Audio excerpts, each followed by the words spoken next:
So let's see what our algorithm might do on a sample directed graph like this, where S is the source vertex. Now initially we have no idea that there are these other vertices in the graph, since we are only given the source vertex. So it's as if our shortest path tree initially has only S as the root. Equivalently, with respect to the general graph traversal algorithm we had, it's as if we have S that is captured on the left side, and we have all the other vertices on the right side, and we don't know about their existence. So we have the T, we have X, we have Y, and we have Z, and they are all undiscovered on the right side. We also know that there is a trivial shortest path distance value associated with S, which is a 0, because the shortest path distance from S to itself is naturally 0. So this is where we begin. Now in terms of the infection analogy, this is the day 0, when the infection starts spreading out. So we now have to figure out who is going to get infected next. Assuming that S is sick, we have to look at the adjacency list of S, and when we do that, we're going to find two neighbors of S. There is Y, to whom S has an edge of weight 5 going. S also has an edge of weight 10 going to T. So when we look at these two edges, we know that Y and T will fall sick if the virus travels along these edges on days 5 and 10 respectively. So we have discovered Y and T, and we have scheduled them to fall sick on days 5 and 10, and because we have discovered them, we are also going to put them into some kind of data structure. So the vertices here are still undiscovered, and the vertices on the left side have been discovered. Now we next want to capture the closest neighbor of S. Which is the closest neighbor of S? The closest neighbor of S is the neighbor that is next going to fall sick. So between Y and T, you can see that Y is the vertex that is going to fall sick on day 5. So let's simulate time. Let's pretend that we go forward to day 5, and on day 5 Y falls sick. The virus came from S, and so I'm going to show Y as a child of S in the shortest path tree, because the virus is reaching Y always along the shortest path. So Y falls sick on day 5, and I'm going to drag Y to the left to indicate that it's captured, it's now fallen sick. And so this is the updated scenario. On day 5, Y has fallen sick. Now what will happen next? Well, the virus will find that there are outgoing edges from Y. So we look at the adjacency list of Y, and we see that there is an edge going to Z. There is also an edge going to T. The edge going to T has a weight of 3. The edge going to Z has a weight of 2. So Z was so far undiscovered, but thanks to this edge, we now discover it, and so we put it into this data structure. We also know that there is a path to Z now whose length is 5, which was the shortest path length to Y, plus another 2. So if Y fell sick on day 5, we know that Z can be scheduled to fall sick on day 5 plus 2. So I will write a 7 in green on Z to indicate that this is the day on which Z is scheduled to fall sick. The edge from Y to T, which is of length 3, indicates that the virus will take 3 days to travel from Y to T. Since Y was already sick on day 5, if the virus goes along that edge, T is going to fall sick on day 5 plus 3, which is 8. Now T was already scheduled to fall sick on day 10, but because 8 comes before 10, we will have to update the day on which T falls sick, which is going to be 8 now. Now after this, we want to next figure out who is the second closest neighbor to S. We have grown the shortest path tree by one edge and one more vertex. We want to now capture the next vertex. So between Z and T, who will fall sick next? So when day 6 elapses, nobody falls sick, but on day 7, Z is going to fall sick, so we will have to pull Z out of this data structure.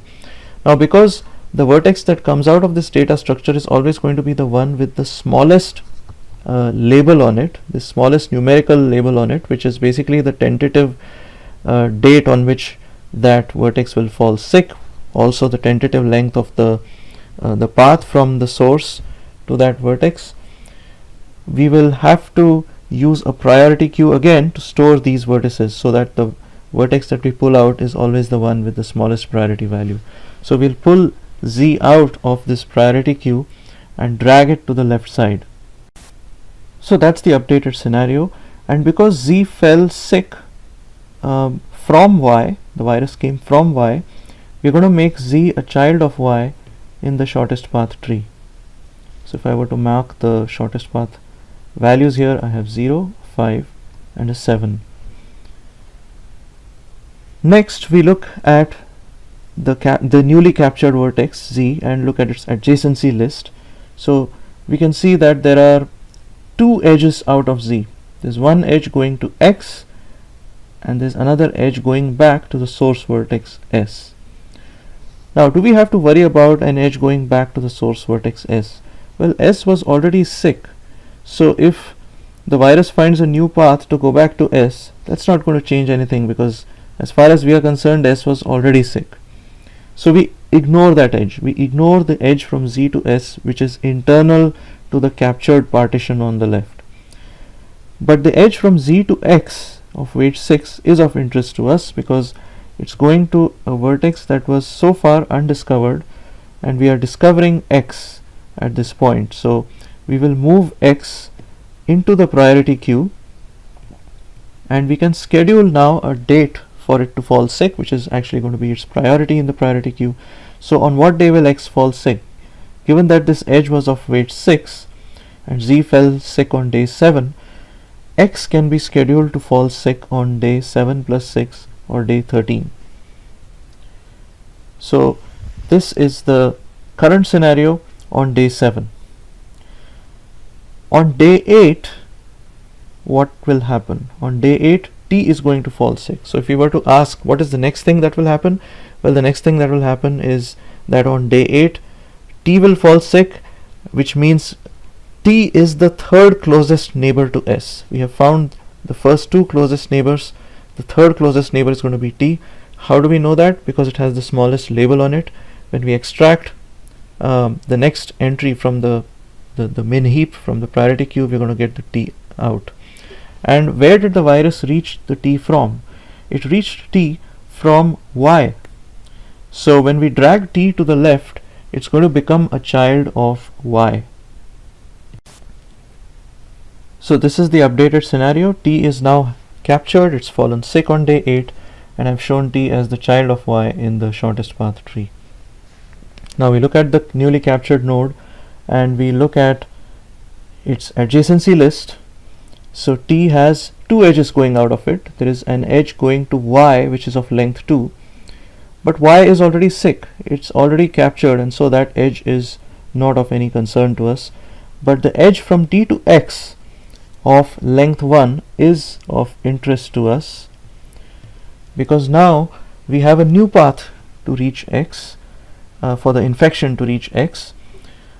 The infection was at T on day 8. It's going to take one more day to reach X, which means on day 9 X is going to fall sick. X was scheduled to fall sick on day 13, but we can now change that date. We can reduce that value now, reduce the priority of X in the queue from 13 down to 9. And so when we next extract, do an extract min on the priority queue, X is going to come out, and it's as if on day 9 X got sick, so X is being captured. And who is capturing X? It's T who is capturing X. And so we can show X as a child of T in the shortest path tree, and it has been captured on day 9, which indicates that the shortest path from S to X is of length 9. So at this point, when we look at the adjacency list of X, we don't see any new vertices. Z is already in the captured set, and so the priority queue is now empty. So there is nothing further to do. We have constructed our shortest path tree, which basically looks like this. So it's a tree rooted at S, and the vertices at different distances from S are shown. First we captured the Y on day 5, then we captured the Z on day 7, then we captured the T on day 8, and then finally we captured X on day 9. So this is the shortest path tree showing shortest paths from S to all vertices in the graph. Want to become a software engineer at Google? You can, like thousands of our students. You just need to learn from those who've already cleared FANG interviews. At Interview Kickstart, our interview prep courses are developed and taught live by 150 plus instructors from Tier 1 companies like Google and Facebook. Our courses are tailored to help you crack software engineering domain interviews, including back-end, full stack, machine learning, embedded systems, data science, and more. To learn more, book your free webinar slot today